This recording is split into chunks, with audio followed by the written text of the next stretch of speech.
Hakim-Hakim pasal 19 ayat 1-30. Perbuatan noda di Gibea. Terjadilah pada zaman itu, ketika tidak ada raja di Israel, bahwa di balik pegunungan Efraim ada seorang Lewi tinggal sebagai pendatang. Ia mengambil seorang gundik dari Betlehem Yehuda. Tetapi gundiknya itu berlaku serong terhadap dia dan pergi daripadanya ke rumah ayahnya di Betlehem Yehuda, lalu tinggal di sana 4 bulan lamanya. Berkemaslah suaminya itu, lalu pergi menyusul perempuan itu untuk membujuk dia dan membawanya kembali, bersama-sama dia bujangnya dan sepasang keledai. Ketika perempuan muda itu membawa dia masuk ke rumah ayahnya, dan ketika ayah itu melihat dia, maka bersukacitalah ia mendapatkannya. Mertuanya, ayah perempuan muda itu, tidak membiarkan dia pergi, sehingga ia tinggal 3 hari lamanya pada ayah itu. Mereka makan, minum, dan bermalam di sana.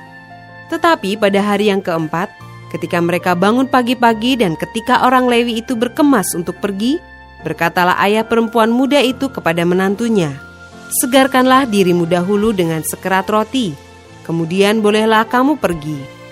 Jadi duduklah mereka, lalu makan dan minumlah keduanya bersama-sama.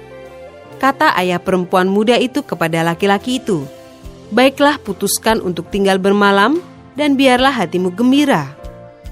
Tetapi ketika orang itu bangun untuk pergi juga, mertuanya itu mendesaknya, sehingga ia tinggal pula di sana bermalam. Pada hari yang kelima ketika ia bangun pagi-pagi untuk pergi, berkatalah ayah perempuan muda itu, "Mari, segarkanlah dirimu dahulu, dan tinggallah sebentar lagi, sampai matahari surut." Lalu makanlah mereka keduanya. Ketika orang itu bangun untuk pergi, bersama dengan gundiknya dan bujangnya, berkatalah mertuanya, ayah perempuan muda itu, kepadanya, "Lihatlah, matahari telah mulai turun menjelang petang. Baiklah tinggal bermalam. Lihat, matahari hampir terbenam. Tinggallah di sini bermalam, dan biarlah hatimu gembira. Maka besok kamu dapat bangun pagi-pagi untuk berjalan dan pulang ke rumahmu." Tetapi orang itu tidak mau tinggal bermalam. Ia berkemas, lalu pergi. Demikian sampailah ia di daerah yang berhadapan dengan Yebus. Itulah Yerusalem. Bersama-sama dengan dia ada sepasang keledai yang berpelana dan gundiknya juga. Ketika mereka dekat ke Yebus dan ketika matahari telah sangat rendah, berkatalah bujang itu kepada tuannya, "Marilah kita singgah di kota orang Yebus ini dan bermalam di situ."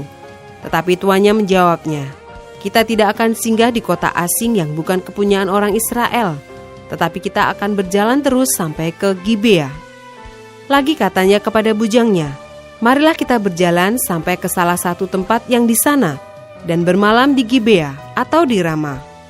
Lalu berjalanlah mereka melanjutkan perjalanannya, dan matahari terbenam ketika mereka dekat Gibea kepunyaan suku Benyamin.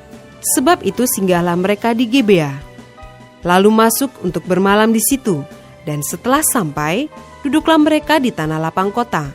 Tetapi tidak ada seorang pun yang mengajak mereka ke rumah untuk bermalam. Tetapi datanglah pada malam itu seorang tua yang pulang dari pekerjaannya di ladang.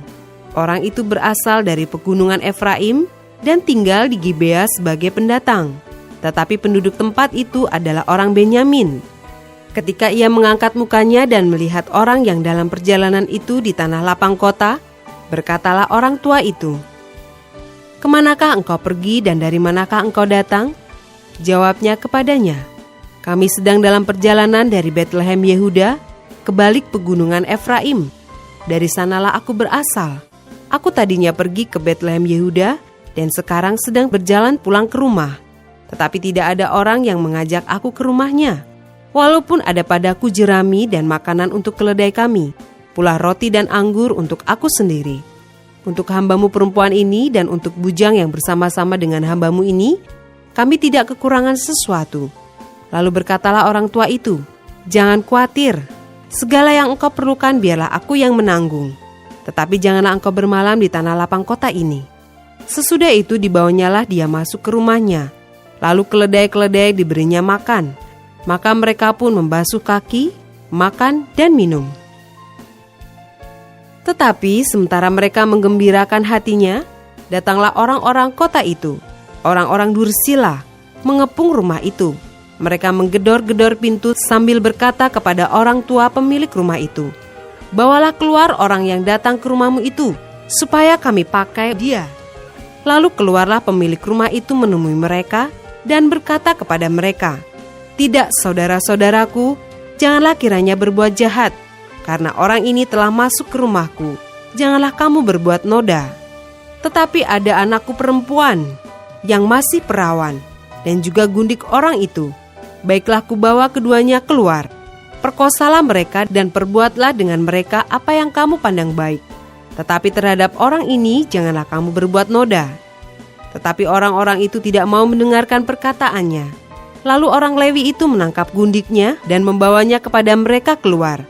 Kemudian mereka bersetubuh dengan perempuan itu, dan semalam-malaman itu mereka mempermainkannya sampai pagi. Barulah pada waktu fajar menyingsing, mereka melepaskan perempuan itu.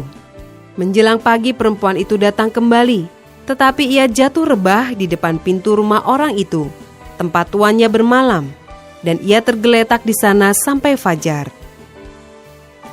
Pada waktu tuannya bangun pagi-pagi, dibukanya pintu rumah dan pergi keluar untuk melanjutkan perjalanannya. Tetapi tampaklah perempuan itu, gundiknya, tergeletak di depan pintu rumah dengan tangannya pada ambang pintu. Berkatalah ia kepada perempuan itu, "Bangunlah, marilah kita pergi." Tetapi tidak ada jawabnya. Lalu diangkatnyalah mayat itu ke atas keledai. Berkemaslah ia, kemudian pergi ke tempat kediamannya.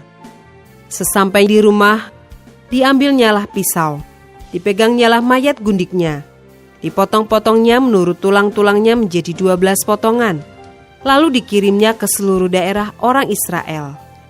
Dan setiap orang yang melihatnya berkata, "Hal yang demikian belum pernah terjadi dan belum pernah terlihat sejak orang Israel berangkat keluar dari tanah Mesir sampai sekarang.